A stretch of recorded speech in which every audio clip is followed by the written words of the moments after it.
stop wasting time and start writing on the Scrivener app. Hi, I'm Jeshua. We at Deep Dive Publishers help aspiring authors pen, publish, and promote a best-selling book. In this video, I'll talk about ways to stop wasting time during and before the writing process. At some point in the video, I'm going to mention a serious focus hack that you can use that will almost guarantee better productivity, so pay attention and you'll find out what that is. But first, let's talk about Scrivener and productivity in general. You might be wondering, what is Scrivener and how can it help me be more productive as a writer?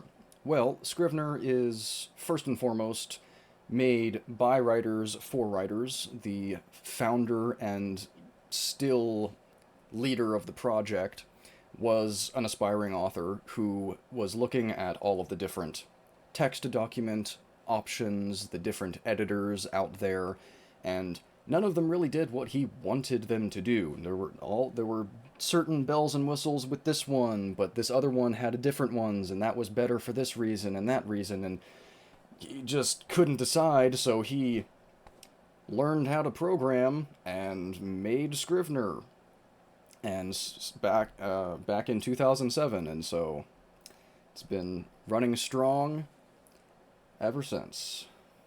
And because of that, because he went ahead and made his own, there's a lot of things that Scrivener can do. It's not just a text editor like Google Docs or Word is. It is also a corkboard, a sketchbook, a notebook. It's an outliner. It does so many different things that in this video we're going to talk about some of the basic use things that you can do with Scrivener, but we're by no means covering everything you can do with it. That's going to take a very long time and a lot of videos. As you can see, this is the Scrivener app. We've already been working a bit on a make-believe project in order to better represent some of the things you can do inside Scrivener, and so we have chapter 1 and a few different sections here. It's just junk text, really, but feel free to pause and read it if you want to. So first off, on the left here is what's called the binder.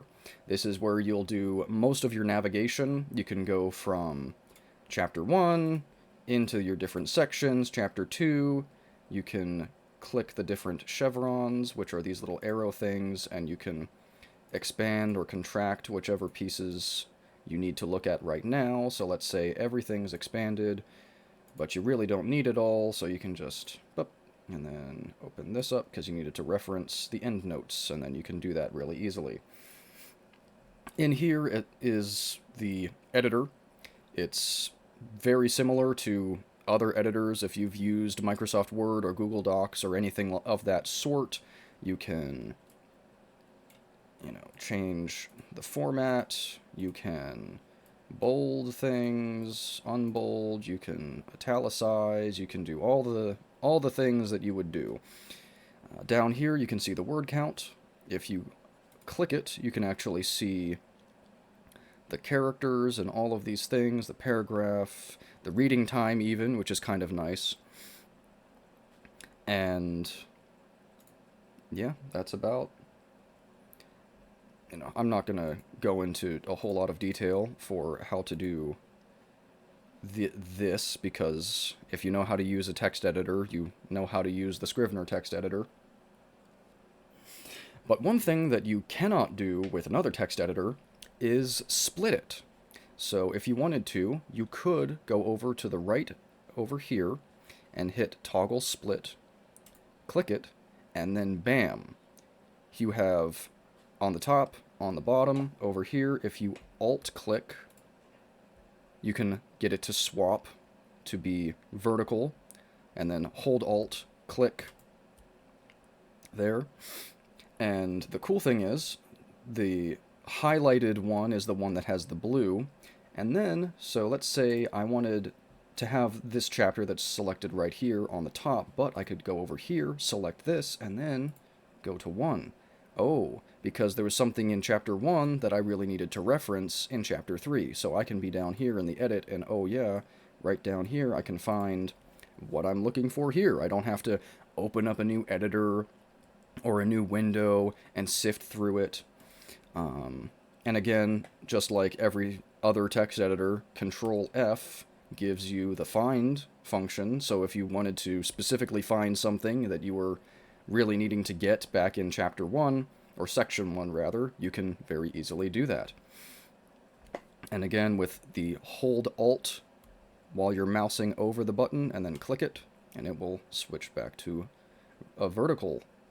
And again, if you wanted to simply drop it, select the one that you wanted to have open, and then just click it, either one really, either over here or over here, and then bam. Oh, actually that is incorrect information there. You have it selected to 3, you have a 1, okay, I want 3. Okay, interesting. Cool little bit. Click the one that you want to have selected. Alright, I was mistaken on that. Good to know. I was not familiar with that because the option that I often do instead, for my own personal use, is if you right-click, you go down to Open, you can have a quick reference. And then you have another little window that has that one selected. So, if I wanted to be working on section 4, and then I could have this however I needed it to be. I usually work with multiple monitors, so I have these little quick reference ones on one monitor while the main document is in the other. So if you have multiple monitors, that's an even heightened productivity booster. Now that you're somewhat familiar with the editor and how to utilize it, hopefully better than a lot of other editors, we can take a look at the options that are up here. Now, this is exclusively Scrivener as far as I'm aware, but you can take a look at, let's see, let's open the corkboard in this text document right here.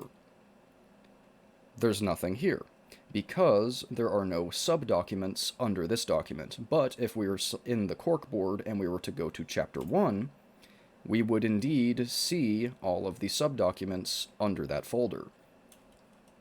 Now, we've already gone into a previous video how to write these little outlines, but just to do it a little quickly, and because I did not know how to do it in the previous video, we'll switch over to outline mode, which is very similar to corkboard, but it's a different layout where everything is linear. And, in fact, if you wanted to go up to manuscript, you can even open and close different things inside there. The corkboard only really goes one deep. You would have to select something to go a step further in, but with the outliner, you can just view everything or just the specific thing that you're looking at. And so in here, if you wanted to change the write-up for section 1, you'd simply go up to the inspector at the top right, click that, and then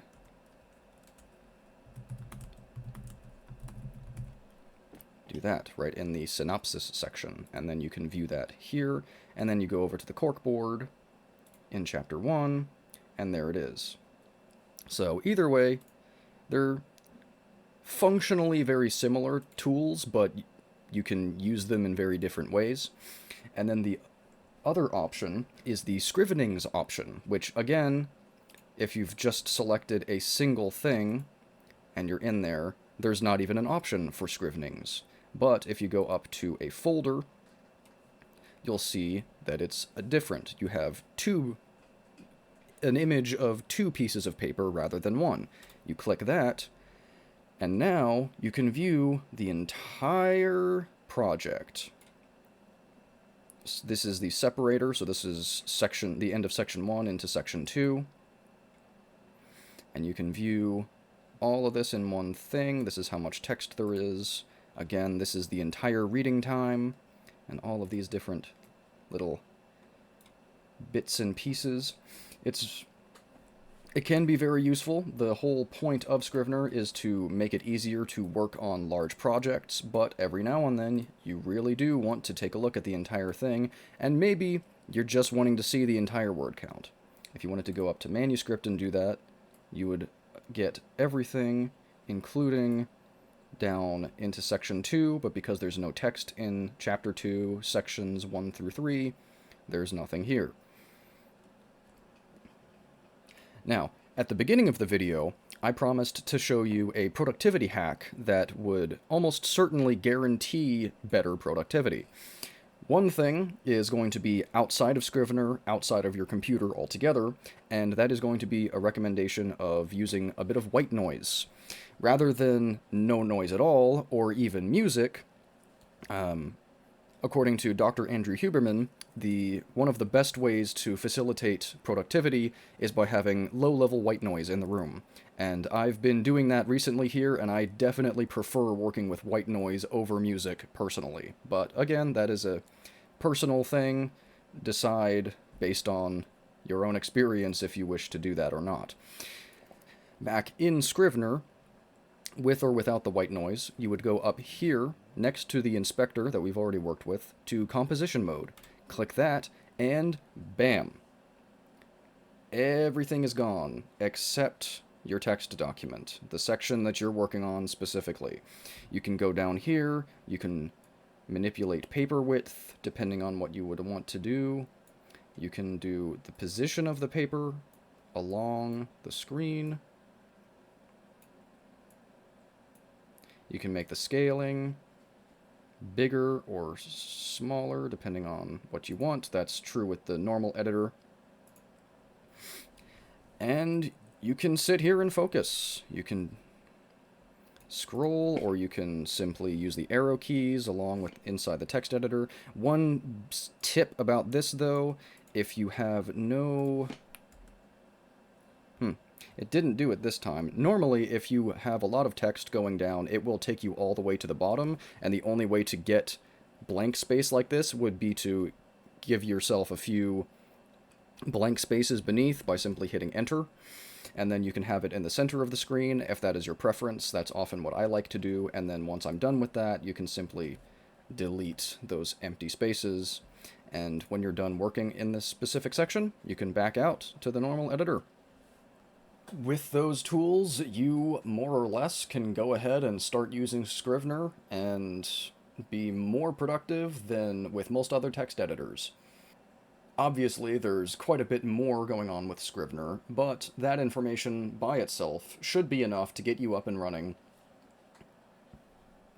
and be as productive as possible with your writing project.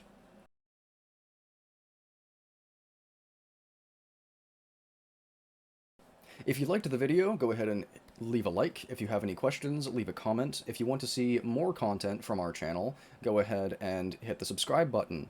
If you know anyone else who's an aspiring author or already an author, go ahead and share it with them. In the next video, we're going to talk about types of fiction and how to write them well using Scrivener. See you next time.